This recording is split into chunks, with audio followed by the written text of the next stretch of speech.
এক সময় পেঁয়াজ কাটার বয়ে কখনো নিজে হাতে ডিম ভেজে খাইতাম না। হাত কালো হয়ে যাবে বলে কখনো আলু কাটতাম না।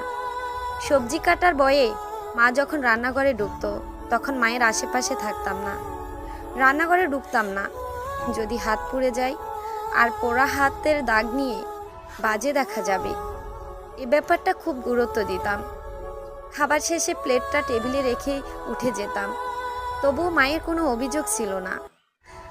আমার মাটা খুব দুঃখী, সারা জীবন কষ্ট করে গেছে, একা একা খুব কাজ করতো। কখনো বলেনি আমার মেয়েটা কোনো কাজের না, বরং বলতো আমার মেয়েটা সারাদিন অনেক খাটাখাটনি করে, প্রয়োজন নেই তার কাজ করার। আজ যখন পেঁয়াজ কাটি, সবজি কাটি, আলু কাটি, রান্না করি, তেল ছিটিয়ে গায়ে এসে পড়ে, উফ শব্দটাও করার সময় পাই না, তখন মায়ের মুখটা চোখে ভেসে আসে।